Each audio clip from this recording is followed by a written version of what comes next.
ಸಕಾಲಕ್ಕೆ ಬೀಜ ಗೊಬ್ಬರ ಪೂರೈಸಬೇಕೆಂದು ರೈತ ಸಂಘಗಳ ಒಕ್ಕೂಟ ಕಬ್ಬು ಬೆಳೆಗಾರರ ಸಂಘದಿಂದ ಮನವಿ. ರಾಜ್ಯ ರೈತ ಸಂಘಗಳ ಒಕ್ಕೂಟ ಹಾಗೂ ಕಬ್ಬು ಬೆಳೆಗಾರರ ಸಂಘದ ವತಿಯಿಂದ ಕಲಘಟಕಿ ತಹಶೀಲ್ದಾರ್ ಬಸವರಾಜ್ ಬೆಣ್ಣಿಶಿರೂರು ಅವರಿಗೆ ಮನವಿ ಸಲ್ಲಿಸಲಾಯಿತು. ವಿವಿಧ ಬೇಡಿಕೆಗಳನ್ನು ಈಡೇರಿಸಲು ಆಗ್ರಹಿಸಿ ರಾಜ್ಯ ರೈತ ಸಂಘಗಳ ಒಕ್ಕೂಟ ಹಾಗೂ ಕಬ್ಬು ಬೆಳೆಗಾರರ ಸಂಘದ ವತಿಯಿಂದ ತಹಶೀಲ್ದಾರ್ ಬಸವರಾಜ ಬೆಣ್ಣಿಶಿರೂರು ಅವರಿಗೆ ಮನವಿ ಸಲ್ಲಿಸಲಾಯಿತು. ಮುಂಗಾರು ಹಂಗಾಮಿಗೆ ರೈತರಿಗೆ ಸಕಾಲದಲ್ಲಿ ಬೀಜ ಮತ್ತು ಗೊಬ್ಬರಗಳನ್ನು ಪೂರೈಸಬೇಕು.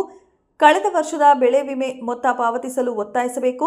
ಕಬ್ಬಿಗೆ ಪ್ರಸಕ್ತ ಸಾಲಿನಲ್ಲಿ ಟನ್ ತೂಕಕ್ಕೆ ಕೇವಲ 150 ರೂಪಾಯಿ ಏರಿಕೆಯಾಗಿದ್ದು ಅದು ಅವೈಜ್ಞಾನಿಕವಾಗಿದೆ.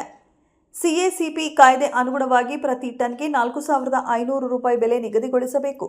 ಸಕ್ಕರೆ ಕಾರ್ಖಾನೆಗಳಿಂದ ಕಳೆದ ವರ್ಷ ಉಪ ಉತ್ಪನ್ನಗಳ ಲಾಭಾಂಶವನ್ನು ಹಂಚಿಕೆ ಮಾಡಬೇಕೆಂದು ಒತ್ತಾಯಿಸಿದರು.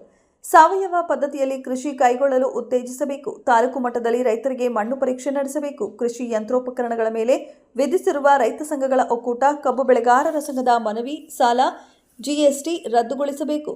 ರೈತರಿಗೆ ಸಹಕಾರಿ ಬ್ಯಾಂಕ್ಗಳ ರೀತಿ ರಾಷ್ಟ್ರೀಕೃತ ಬ್ಯಾಂಕ್ಗಳಲ್ಲಿ ಬಡ್ಡಿರಹಿತ ಸಿಗುವಂತಾಗಬೇಕು. ಕೃಷಿ ಸಾಲಕ್ಕೆ ಸಿಬಿಲ್ ಸ್ಕೋರ್ ಪರಿಗಣಿಸುವ ಮಾನದಂಡ ರದ್ದುಗೊಳಿಸಬೇಕು ಎಂದು ರೈತರು ಆಗ್ರಹಿಸಿದರು.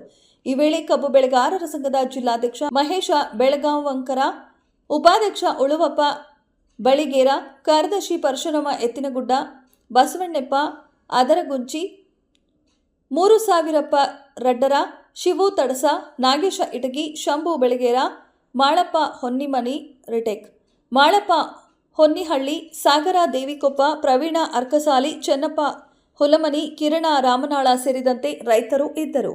ವರದಿ ಮಾರುತಿ ಲಮಾಣಿ.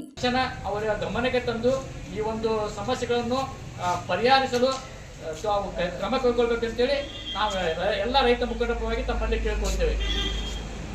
ರಾಜ್ಯ ರೈತ ಸಂಘಟನೆ ಒಕ್ಕೂಟಕ್ಕೆ, ರಾಜ್ಯ ಕಬ್ಬು ಬೆಳೆ ಸಂಘಕ್ಕೆ, ರಾಜ್ಯ ಕಬ್ಬು ಬೆಳೆ ಸಂಘಕ್ಕೆ ಏನೇ ಬರಲಿ ರೈತರಲ್ಲಿ ಒಂದು ಮನವಿ ಏನಂದ್ರೆ, ಎಲ್ಲರೂ ಒಕ್ಕೂಟಾಗಿ ಇವತ್ತು ಏನು ಮನವಿ ಪತ್ರ ಕೊಟ್ಟಿದ್ರು. ಈ ಮನವಿ ಪತ್ರದಲ್ಲಿ ಇರತಕ್ಕಂಥ ಎಲ್ಲ ಬೇಡಿಕೆಗಳನ್ನು ಕೆಲವು ಜಿಲ್ಲಾ ಮಟ್ಟದಲ್ಲಿ, ಕೆಲವು ರಾಜ್ಯ ಮಟ್ಟದಲ್ಲಿ ಇರತಕ್ಕಂಥ ಬೇಡಿಕೆಗಳನ್ನು ನಿಮ್ಮ ಬೇಡಿಕೆಗಳನ್ನು ಇವತ್ತೇ ಮಾನ್ಯ ಜಿಲ್ಲಾಧಿಕಾರಿ ಕಳಿಸ್ಕೊಡ್ತೀನಿ. ಒಂದು ಎರಡನೇದು, ಈಗಾಗಲೇ ನಿಮ್ಮ ಅಧ್ಯಕ್ಷರು ನೀವೆಲ್ಲ ಕೆಲವು ಮಾತಾಡೋದಾದರೆ, ನಾವು ಈಗಾಗಲೇ ಅಗ್ರಿಕಲ್ಚರ, ಹಾರ್ಟಿಕಲ್ಚರ, ಹೆಸ್ಕಮ, ಫಾರೆಸ್ಟ್ದವರಿಗೂ ಪೂರ್ವಭಾವಿ ಮೀಟಿಂಗ್ ತೊಗೊಂಡಿದ್ದೀವಿ. ಈಗ ಈ ಮೀಟಿಂಗ್ ಉದ್ದೇಶ ಅಂತ ರೈತರಿಗೆ ಯಾವುದೇ ತೊಂದರೆ ಆಗಬಾರ್ದು, ಬೀಜ ತೊಂದರೆ ಆಗಬಾರ್ದು, ಗೊಬ್ಬರ ತೊಂದರೆ ಆಗಬಾರ್ದು ಹೇಳಿ ನಾವು ಮೀಟಿಂಗ್ ಮಾಡಿದ್ದೀವಿ. ಮತ್ತು ಇದಕ್ಕೆ ಮಾನ್ಯ ಜಿಲ್ಲಾ ಉಸ್ತುವಾರಿ ಸಚಿವರ ಅಧ್ಯಕ್ಷತೆಯಲ್ಲಿ ನಿನ್ನೂ ಕೂಡ ಜಿಲ್ಲಾ ಪಂಚಾಯತ್ನಲ್ಲಿ ಒಂದು ಮೀಟಿಂಗ್ ಆಗಿದೆ. ಅವರು ಕೂಡ ಏನು ಡೈರೆಕ್ಷನ್ ಮಾಡಿದ್ದಾರೆ, ಯಾವುದೇ ರೈತರಿಗೆ ಯಾವುದೇ ರೀತಿ ತೊಂದರೆ ಆಗಬಾರ್ದು, ಬೀಜ ತೊಂದರೆ ಆಗ್ಬೋದು, ರಸಗೊಬ್ಬರ ತೊಂದರೆ ಆಗ್ಬೋದು, ಎಲ್ಲ ಈಗಾಗಲೇ ಸ್ಟಾಕ್ ಇದೆ. ಆದರೂ ಕೂಡ ನೀವೇನು ಹೇಳ್ತಾ ಇದ್ರಲ್ಲ, ಇನ್ನೊಂದು ಕೂಡ ನಾವು ಒಂದು ಸಭೆ ಮಾಡ್ತೀವಿ. ನಮ್ಮ ರೈತರು ಮುಖಂಡರು ಒಂದು 4 ಜನ 5 ಜನ ಮುಖಂಡರು ಬರೋದಕ್ಕೆ ಅಗ್ರಿಕಲ್ಚರ, ಹಾರ್ಟಿಕಲ್ಚರ, ಹೆಸ್ಕಮ, ಫಾರೆಸ್ಟ್ಗಳಲ್ಲಿ ಕಳಿಸಿ ಒಂದು ಸಭೆ ಮಾಡ್ತೀವಿ. ಸಭೆಯಲ್ಲಿ ನಾವು ಏನು ಡೈರೆಕ್ಷನ್ ಸರ್ಕಾರದಿಂದ ಏನು ಡೈರೆಕ್ಷನ್ ಕೊಟ್ಟಿದ್ದಾರೆ ಅದೆಲ್ಲನೂ ನಿಮಗೆ ಹೇಳ್ತೀವಿ. ನಿಮ್ಮ ಮುಖಾಂತರ ರೈತರಿಗೆಲ್ಲ ತಲುಪಲಿ ಅಂತ ಈ ಸಂದರ್ಭದಲ್ಲಿ ಹೇಳ್ತೀವಿ. ಮತ್ತು ಇದಕ್ಕಿಂತ ಮುಂಚೆ ಎಲ್ಲ ಯಾವುದೇ ಈಗ ಮುಂಗಾರು ಬೇಗ ಬಂದಿದೆ, ಈ ವರ್ಷ ಮುಂಗಾರು ಬೇಗ ಬಂದಿದೆ. ಈಗ